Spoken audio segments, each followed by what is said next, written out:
Goeiemôre en weer eens baie welkom hier saam met ons by ons oggendoordenkings tyd. Ons is aan die einde van ons boek Jakobus, amper aan die einde van die week. En ja, was dit nie 'n wonderlike tyd oor hoe Jakobus net ons gehelp het om met ons woorde en ons geloof en met ons energie en ons passie net elke dag hy altaar aan die brand hou en te sê, Here, ek leef voluit vir U in geloof tot U. Gister het ons gesien hoe die Here beloftes vir ons laat waar word. Hy sê, bring jou siekte, bring jou versoek na my toe, bid daaroor saam en ek sal 'n wonderwerk doen. Die laaste gedeelte van gister se versie was, en as iemand sonde gedoen het, sal dit hom vergewe word. Kom ons gaan verder daarmee. Jakobus 5 vers 16 sê, daarom moet julle sondes teenoor mekaar bely en vir mekaar bid, sodat jy gesond kan word. Die gebed van iemand wie se saak met God reg is, het kragtige uitwerking. Hier is seker die grootste hindernis tot ons geloof, is ons eie sonde en foute in ons dade. Nee, jy sê, ek weet, jy sê, ek sê, ons almal sê, ja, ek is nie so geestelik soos daai ou nie. As daai ou bid, wow, dan hoor die Here. Hoekom? Want daai ou se saak met die Here is reg. En dan, as jy moet bid vir jou kind, dan sê jy, ja, ek het so weer kwaad geword, ek het hierdie sonde, ek het hierdie dat, of wat ook al. Nou sê hy, ja, dit is so. Jou lewe moet reg wees, vir God om kragtig saam met jou te werk. Jy moet saam met God werk, dan jou gebed kragtige uitwerking. Maar hy sê, daar's 'n manier om reg te kom. En dit is, bely jou sonde. So mens, wat steel jou vrymoedigheid by die Here? Wat laat jou voel, jy's nie 'n goeie mens nie? Wat laat jou skuldig voel? Wat laat jou minderwaardig voel?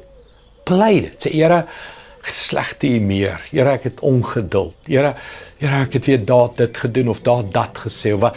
Bely jou sonde. Mens, deur dit te bely, sê jy nie, ag Here, dis maar okay, ek gaan net aanhou om te doen. Nee, bely beteken, Here, ek is diep jammer dat ek nie oorwinning kry oor hierdie sonde nie, maar ek wil oorwinning hê. En nou gee ek dit vir U, en ek vra 1, vergewe my, maar 2, gee my ook oorwinning daaroor. Ek wil nie aanhoudend elke dag dieselfde ou sondetjie oor en oor bely, maar net soos 'n pateet aangaan, maar net weer, daar sondig ek weer. Nee, ek wil oorwin nie oor. Ek dankie U vergewe my, baie dankie U vergewe my, maar U wil ook hê ek moet sterker word. So mens, daar's dalk 'n rede waarom ons nie krag het in ons gebede nie. 1, ons bely nie ons sondes nie, want ons dink, ek gaan dit maar net weer doen, so wat help het ek bely dit? Mens, hoor mooi, bely jou sonde, en glo ook in die krag, dat hy jou kan help, dat jy kan ophou. Kom ek bid dit vir jou saam. Hemelse Vader, ons almal struikel, ons almal het foute en tekortkominge, ons almal het negatiewe gedagtes, ons almal het moedeloosheid, en so kan ek aanhou, ons almal het meer, en ons almal het ongeduld, en ons almal het insecurities, en net al ons magdom van mens wees sonde. Maar Here, ons wil dit nie net aanvaar nie, ons kom bely dit. Ons sê, Here, hier is dit, hier is my swak, Here, hier is my sonde, hier is my struikel en my val.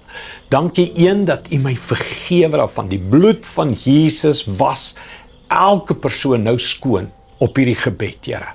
Maar 2, U gee ons ook oorwinning, ons word al hoe sterker, Here, sodat ons gebede ook al hoe sterker kan word, en ons al hoe meer oorwinning kan sien, en ek spreek lewe oor gebede uit, ek spreek lewe oor besighede en kinders, en ek spreek lewe oor huwelike uit, Here, ons word ook al hoe sterker, en ons gebede dra ook al hoe meer krag, Here. Dankie dat U ons vergewe, dankie dat ons sonde kan bely, dankie dat ons oorwin, Here, in Jesus naam. Amen. Dankie, liewe vriende. Sien jou weer môre. Trots geborg deur Evergreen Turf.